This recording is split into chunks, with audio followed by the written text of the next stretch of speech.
दोस्तों एक बार फिर से स्वागत है आप सभी का आपके अपने favourite English learning channel scholar English पर।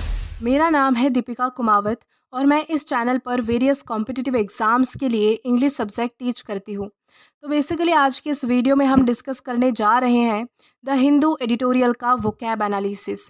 आशा करती हूँ कि आप इन सेशंस के साथ रेगुलरली जुड़ रहे हैं और इनका बेनिफिट भी उठा रहे हैं, क्योंकि इन सेशंस का मकसद है आपकी वोकैब पावर को और ज़्यादा इन्हांस करना। और ये जो वोकैब सेशंस है ये बैंक, एसएससी, रेलवे, यूपीएससी या फिर किसी भी कॉम्पिटिटिव एग्ज़ाम के लिए इक्वली बहुत ही ज़्यादा इम्पॉर्टेंट है। तो चलिए और ज़्यादा देर ना करते हुए बढ़ते हैं हमारे वोकैब शो की ओर और जानेंगे कि आज का हमारा सबसे पहला वर्ड कौन सा है। तो आज का हमारा सबसे पहला वर्ड है फ्रैक्शस। फ्रैक्शस का मतलब होता है ज़िद्दी, यानी कि जिसे कंट्रोल करना बहुत ज़्यादा मुश्किल हो, जिसे कंट्रोल आसानी से नहीं किया जा सकता। ऐसे किसी चीज़ को या फिर ऐसे किसी व्यक्ति को जो है वो फ्रैक्शस कहा जा सकता है। और ये हमारे पास पार्ट्स ऑफ स्पीच में एग्जेक्टिव है, यानी कि विशेषण है। सिनोनिम इसका होता है इरिटेबल या फिर स्टबन, यानी कि ज़िद्दी होना या फिर जिसे कंट्रोल करना बहुत ज़्यादा मुश्किल होना, ऐसी कोई चीज़ या फिर ऐसा कोई व्यक्ति। अब अगर बात करें इसके एग्जाम्पल की, तो एग्जाम्पल इसका है it is hard to manage fractious children, यानी कि जो ज़िद्दी बच्चे होते हैं उन्हें संभालना, उन्हें मैनेज करना जो है वो बहुत ज़्यादा मुश्किल होता है। तो इस कॉन्टेक्स्ट में हम जो है वो फ्रैक्शस इस वर्ड का अलग अलग सेंटेंसेस में यूज़ कर सकते हैं। देन इसी के साथ हम आगे जाएंगे हमारे नेक्स्ट वर्ड की ओर और जानेंगे कि इसके बाद हमारा अगला वर्ड कौन सा है। देन इसके बाद हमारा अगला वर्ड है वेट।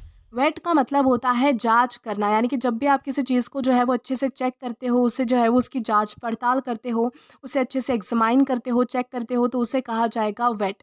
और ये हमारे पास पार्ट्स ऑफ स्पीच में वर्ब है, यानी कि क्रिया है। सिनोनिम इसका होता है एग्जामाइन या फिर इंस्पेक्शन, यानी कि किसी चीज़ की जांच पड़ताल करना, उसे जो है वो अच्छे से चेक करना, एग्जामाइन करना।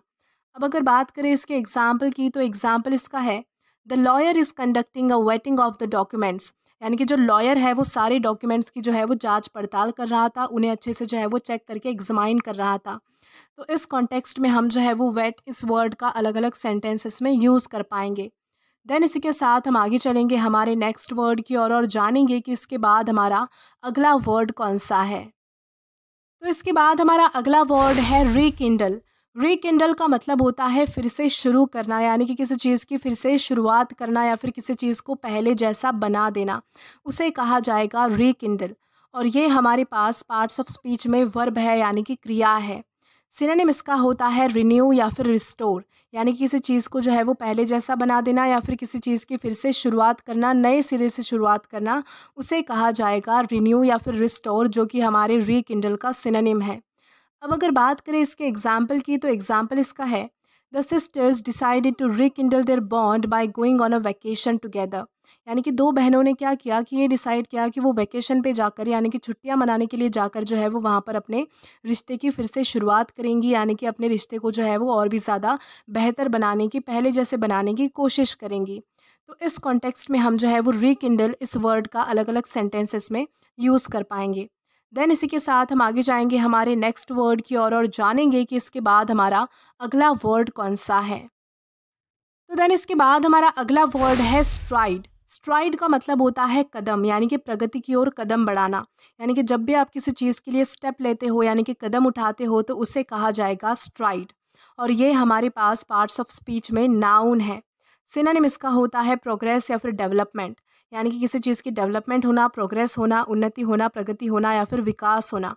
अब अगर बात करें इसके एग्जाम्पल की, तो एग्जाम्पल इसका है she made significant STRIDE in overcoming her fear of public speaking, यानी कि उसके मन में जो है वो हमेशा से ही डर था कि वो पब्लिक स्पीकिंग में इतनी अच्छी नहीं है, यानी कि वो सबके सामने जो है वो इतनी अच्छे से बातें नहीं कर सकती या फिर सबके सामने बोल नहीं सकती, उसमें डेयरिंग नहीं है। तो इस चीज़ से जो है वो ओवरकम करने के लिए, यानी कि इस चीज़ से उभरने के लिए, इस डर से उभरने के लिए जो है वो उसने कदम उठाया, यानी कि स्टेप बढ़ाया। तो इस कॉन्टेक्स्ट में हम जो है वो स्ट्राइड इस वर्ड का अलग अलग सेंटेंसेस में यूज़ कर सकते हैं। देन इसी के साथ हम आगे जाएंगे हमारे नेक्स्ट वर्ड की ओर और जानेंगे कि इसके बाद हमारा अगला वर्ड कौन सा है। देन इसके बाद हमारा अगला वर्ड है स्ट्राइक डाउन।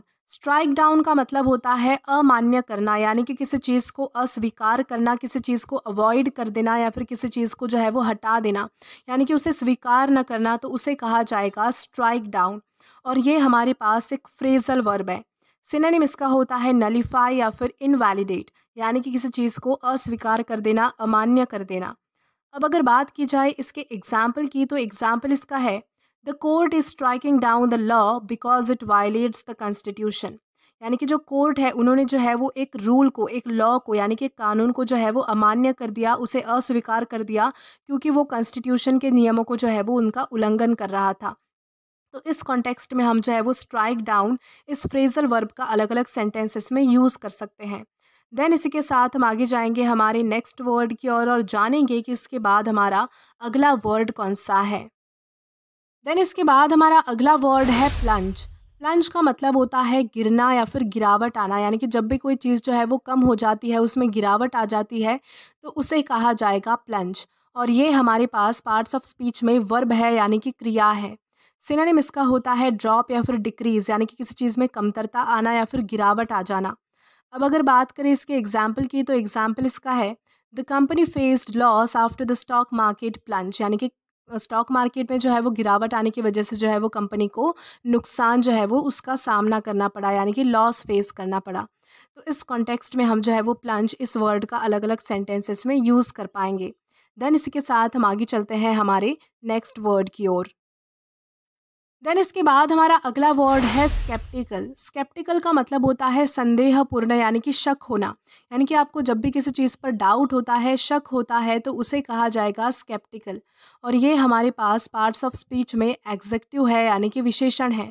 सिनोनिम इसका होता है डाउटफुल या फिर डिस्ट्रस्टफुल, यानी कि किसी चीज़ पर संदेह होना, शक होना या फिर डाउट होना। अब अगर बात करें इसके एग्जाम्पल की, तो एग्जाम्पल इसका है the girl was sceptical about the magic trick, यानी कि एक लड़की जो है वो उस मैजिक ट्रिक के बारे में जो है वो पूरी तरह से शक में थी, यानी कि उसे जो है वो उस जादू के बारे में जो है वो पूरी तरह से शक था, डाउट था। तो इस कॉन्टेक्स्ट में हम जो है वो स्केप्टिकल इस वर्ड का अलग अलग सेंटेंसेस में यूज़ कर पाएंगे। देन इसी के साथ हम आगे जाएंगे हमारे नेक्स्ट वर्ड की ओर और जानेंगे कि इसके बाद हमारा अगला वर्ड कौन सा है। तो इसके बाद हमारा अगला वर्ड है एफ्लुएंट्स। एफ्लुएंट्स का मतलब होता है अपशिष्ट। अपशिष्ट यानी कि गंदगी, यानी कि जो वेस्ट वाटर नदी में डिस्चार्ज होता है, जिसे हम सीवेज कहते हैं, तो उसे कहा जाएगा एफ्लुएंट्स, यानी कि जो गंदा पानी होता है उसे कहा जाएगा एफ्लुएंट्स। और ये हमारे पास पार्ट्स ऑफ स्पीच में नाउन है। सिनोनिम इसका होता है एमिशंस या फिर पॉल्यूटेंट्स, यानी कि गंदगी या फिर प्रदूषित करने वाली कोई भी चीज़ें। स्पेशली यहाँ पर जो है वो वाटर की बात हो रही है, यानी कि जो वाटर बेस्ड जो वेस्ट होता है, तो उसे कहा जाएगा एफ्लुएंट्स, जो नदी में डायरेक्ट डिस्चार्ज किया जाता है सीवेज के तौर पर, तो उसे एमिशंस या फिर पॉल्यूटेंट्स कहा जाता है। अब अगर बात करें इसके एग्जाम्पल की, तो एग्जाम्पल इसका है the lake's water quality is declining because of effluents flowing into it, यानी कि जो झील की जो वाटर क्वालिटी है, यानी कि उसकी जो गुणवत्ता है वो दिन ब दिन जो है वो घटती जा रही है, क्योंकि उसमें जो है वो गंदा पानी जो है वो बह रहा है, यानी कि उसमें जो है वो सीवेज वाटर जा रहा है। तो इस वजह से जो है वो उस झील की वाटर क्वालिटी जो है वो कम होती जा रही है। तो इस कॉन्टेक्स्ट में हम जो है वो एफ्लुएंट्स इस वर्ड का अलग अलग सेंटेंसेस में यूज़ कर पाएंगे। देन इसी के साथ हम आगे जाएंगे हमारे नेक्स्ट वर्ड की ओर और जानते हैं कि इसके बाद हमारा अगला वर्ड कौन सा है। देन इसके बाद हमारा अगला वर्ड है रैग पिकर्स। रैग पिकर्स का मतलब होता है कचरा चुनने वाला, यानी कि जो लोग कचरा उठाते हैं, कचरा बुनते हैं, तो उसे कहा जाएगा रैग पिकर्स। और ये हमारे पास पार्ट्स ऑफ स्पीच में नाउन है। सिनोनिम इसका होता है वेस्ट कलेक्टर्स या फिर रिसाइकलर्स, यानी कि जो लोग जो है वो कचरा उठाते हैं, तो उसे कहा जाएगा वेस्ट कलेक्टर्स या फिर रिसाइकलर्स। अब अगर बात करें इसके एग्जाम्पल की, तो एग्जाम्पल इसका है rag pickers often find valuable items, यानी कि जो कचरा उठाने वाले लोग होते हैं उन्हें अक्सर जो है वो कचरे में कुछ कीमती चीज़ें भी मिल जाती है। तो इस कॉन्टेक्स्ट में हम जो है वो रैग पिकर्स इस वर्ड का अलग अलग सेंटेंसेस में यूज़ कर सकते हैं। देन इसी के साथ हम आगे बढ़ेंगे आज के हमारे लास्ट वर्ड की ओर और जानेंगे कि हमारा वो वर्ड कौन सा होता है। तो आज का हमारा लास्ट वर्ड है does not bode well. Does not bode well का मतलब होता है शुभ संकेत नहीं देना, यानी कि जो चीज़ हमारे लिए हानिकारक होती है, यानी कि जो चीज़ हमारे लिए अच्छी नहीं होती है, उसका जो है वो उसका जो एडवांटेज हमें नहीं मिल पाता है, यानी कि उसका रिजल्ट हमारे लिए ख़राब होता है, तो ऐसी चीज़ों को हम कहेंगे डज नॉट बोड वेल। और ये एक ईडियम है। सिनोनिम इसका होता है प्रिडिक्ट ट्रबल या फिर डेंजर, यानी कि हमारे लिए जो है वो कोई मुसीबत होना या फिर कोई खतरा होना। अब अगर बात करें इसके एग्जाम्पल की, तो एग्जाम्पल इसका है the unhealthy lifestyle choices do not bode well for his long term health. यानी कि जो भी हम अनहेल्दी लाइफ स्टाइल जो है वो फॉलो करते हैं, तो वो हमारी लॉन्ग टर्म हेल्थ के लिए जो है वो अच्छी नहीं है, यानी कि वो हमें जो है वो एडवांटेज नहीं देती है, वो हमारे लिए अच्छा संकेत नहीं है, यानी कि हमारे लिए अच्छी बात नहीं है। तो इस कॉन्टेक्स्ट में हम जो है वो डज़ नॉट बोड वेल इस ईडियम का अलग अलग सेंटेंसेस में यूज़ कर सकते हैं। तो दोस्तों आज के लिए बस इतना ही। आज की इस क्लास का पीडीएफ आप हमारे टेलीग्राम चैनल के थ्रू एक्सेस कर सकते हैं। और अगर आपने अभी तक हमारा टेलीग्राम चैनल ज्वाइन नहीं किया है तो टेलीग्राम पर English with Deepika Kumawat search करके या फिर डिस्क्रिप्शन में दिए गए लिंक के थ्रू डायरेक्ट आप हमारा टेलीग्राम चैनल ज्वाइन कर सकते हैं, ताकि आप कभी भी वीडियो से रिलेटेड कोई भी अपडेट मिस ना करें। और अगर आपको आज का ये वीडियो पसंद आया है तो do like this video, subscribe the channel and share as much as you can. और अगर आपने इससे पहले वाले वीडियोस नहीं देखे हैं तो यहाँ पर मैंने एक प्लेलिस्ट प्रोवाइड की है, जहाँ पर आप क्लिक करके वो सभी पहले वाले वीडियोस भी एक्सप्लोर कर सकते हैं। Till then keep learning. Thank you.